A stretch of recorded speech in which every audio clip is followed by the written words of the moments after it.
Hey, Shalom, brother Arad, coming to you with another video. I want to give all praises, honor, and glory to the Heavenly Father and His only begotten Son, Yahweh, Bahasham, Yahweh Shai, Bahasham, Rakakwadash.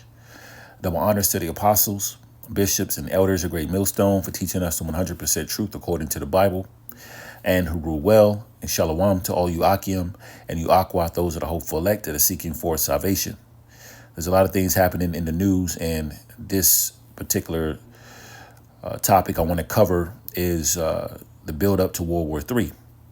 Prophecies are definitely intensifying, and there's a lot of things that's happening in the news, whether it's mainstream media or underground news. Okay, but it's our job as the prophets to bring out the very things that are happening as it pertains to prophecy. Now, there's two articles I want to bring out here. USAtoday.com. It says U.S. to send 100 troops to operate anti-missile system in Israel. It said on Monday's episode of the Excerpt podcast, the U.S. will send an anti-missile system to Israel and the troops to operate it. Now, I'm going to jump down because there's a lot of fluff in this article here. Just want to hit the point. It says the U.S. said yesterday it will send an advanced anti-missile system to Israel along with the U.S. troops to operate it. President Joe Biden said he was sending the system to defend Israel, and about 100 troops will be deployed as part of the effort, according to multiple reports. The move comes to help bolster Israel's air defenses following missile attacks by Iran. That country's foreign minister warned yesterday that the U.S. was putting the lives of U.S. troops at risk. That's war talk right there. It says Iran earlier this month fired ballistic missiles at Israel after Israel assassinated Hassan Nasrallah, leader of the Iran-backed militant group Hezbollah, in an airstrike in Beirut last month. Meanwhile, Israel continues to strike Lebanon, deleting at least 15 people in recent strikes and injuring at least 2 UN peacemakers. So I'm not going to read the rest of the article, but you see there's major things happening: airstrikes, tensions, war talk, threats, responses, troops being sent out, more anti-missile defense systems being sent out. America is definitely getting involved in more efforts to back the small hats, the Amalekites. All right. Another article I want to bring out here, Reuters.com. It says Russia tells Israel to not even consider attacking Iranian nuclear facilities. I'm going to read that again. Russia tells Israel to not even consider attacking Iranian nuclear facilities. Russia is warning Israel to not even consider striking Iranian nuclear facilities. After Iran's missile attack on Israel on October 1st, we just read that in the last article, there has been speculation that Israel could strike that there has been speculation that Israel could strike Iran's nuclear facilities, as it has long threatened to do. We have repeatedly warned and continue to warn to caution Israel against even hypothetically considering the possibility of a strike on Iranian nuclear facilities and nuclear infrastructure.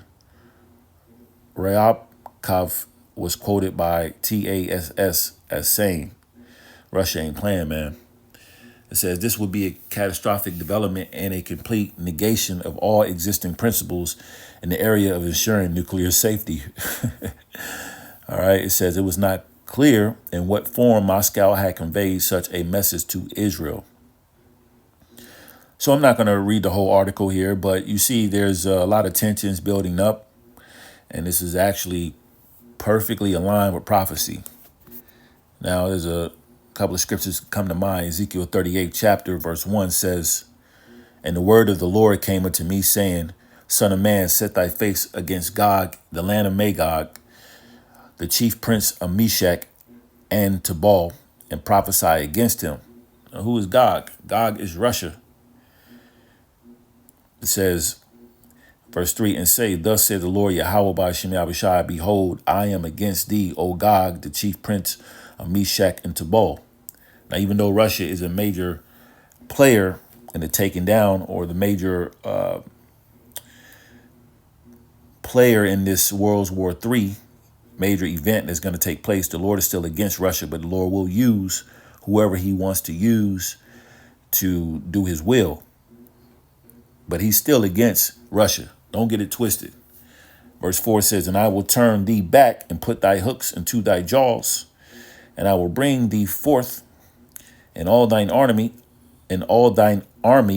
horses and horsemen, all of them clothed with all sorts of armor, even a great company with bucklers and shields, and all of them handling swords. So the Lord is putting the hooks in the jaws, of the Russians, bringing that war spirit of these mighty men, right? The mighty men of the Edomites are the Russians, Gog, Magog. Okay, he's putting the hooks back into their jaws. He's bringing them back into that Cold War spirit, ready for war. It says, verse 5, it says Persia, right, Iranians. It says Ethiopia and Libya with them, all of them with shield and helmet, right, who are in alliance with Gog Magog, Russia. Verse 6, Gomer and all his bands, the house of Togarmah of the north quarters, and all his bands, and many people with thee. Verse 7, be thou prepared, and prepare for thyself, thou and all thy company that are assembled unto thee, and be thou a guard unto them. So Gog is being a guard unto these nations. And this is why they're responding the way they're responding to the Amalekites, the small hats. As we read, Russia tells Israel to not even consider attacking Iranian nuclear facilities. And they're very serious about that because, as we just read, prophecy tells you that they're going to be a guard unto Persia, these Iranians, and these other nations. Perfectly aligned with prophecy. Now, the last article, the one before this article that I read, the first one I'd say, USA Today, it says U.S. to send 100 troops to operate anti-missile systems in Israel. Made me think about Jeremiah, the 49th chapter. It says Jeremiah 49, and I believe it's 20. It says, therefore, hear the counsel of the Lord Yahweh Bahashem Yahushai, that he have taken against Edom. Edom represents a nation of people. The biblical nationality, the Edomites, are the so-called white people. Right? It says, and his purpose is that he hath purpose against the inhabitants of Teman. Surely the least of the flock shall draw them out. That's what we see happening. The least of the flock are the Amalekites, the small hats, drawing others out to war. America is backing them while these other nations are rising up in preparation for war. Russia is being a guard into Persia, Iran, Syria, Turkey, Libya, as we read, Ethiopia. So we're seeing that the least of the flock is drawing out people to war, these nations for war. They're constantly, sending airstrikes to, the Palestinians as well as the Iranians. And now it's causing others to draw into the war. So this is prophecy being fulfilled and, coming to pass right before our eyes. It says, surely the least of the flock shall draw them out. Draw them out for what? War. Surely he shall make their habitations desolate with them. And this war is going to end off in nuclear destruction, which is why the Lord raised up these other nations to have the nuclear capability that they have. Joel 3:10 says, beat your plowshares into swords and your pruning hooks into spears. Let the weak say, I am strong. These nations now have nuclear capability. They have advanced and expanded their nuclear arsenal. Russia is the forefront of that, helping these other nations that they are a guard unto, raise up as well. So they went from agriculture being a top priority to now nuclear capability being the center point, of their advancement, their economy, focusing on war, focusing on, guarding themselves against these other nations. So now the weak, those who used to lack missiles, advancement as far as, shooting missiles over to one continent to another, they were mainly known for agriculture, are now talking that big shit because they have, that nuclear arsenal to talk it. And this is the Lord raising them up. Now, verse 11 says, assemble yourselves and come, all ye heathen, and gather yourselves together round about thither, cause thy mighty ones to come down, O Lord. The Lord is going to bring these nations, these heathens, to fight against one another. All right, you're going to have the valley of Yahweh Shaphat in the so-called Middle East. And the war is going to end off nuclear destruction. You're going to have these nations shoot their nukes over to Babylon the Great, which is America if you can't receive. It's going to be the enemies, the known enemies of America, Babylon the Great, those that have nuclear capability. And then also the alliances of America, right? A lot of these NATO countries, Turkey has an issue with America. So prophecy is playing out perfectly, precisely. Jeremiah, the 50th chapter, let's see. Verse 9 says, for lo, I will raise and cause to come up against Babylon an assembly of great nations from the north country. So the Lord is raising up nations against this Babylon, right? Known, which we know through the Spirit is America. Okay, that north country is Gog, Russia, and its alliances. It says, and they shall set themselves in array against her. So, you think about Russia being the forefront of these alliances against Babylon. And the alliances that they have is North Korea, China, Syria, Iran, right? They're raising up in preparation for end-all be-all war, World War III. It says, from thence she shall be taken,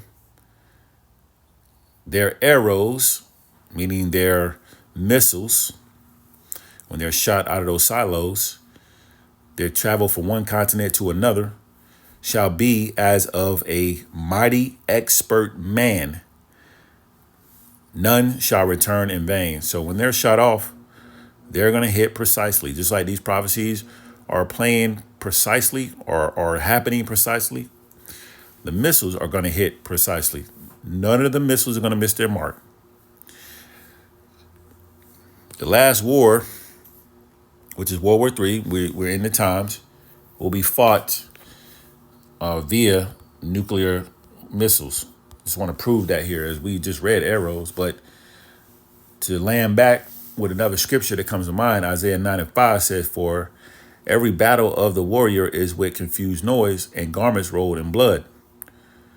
The ancient wars that were fought hand-to-hand combat, very graphic, bloodshed, heads getting severed, arms getting ripped off, shields clanging, horses galloping.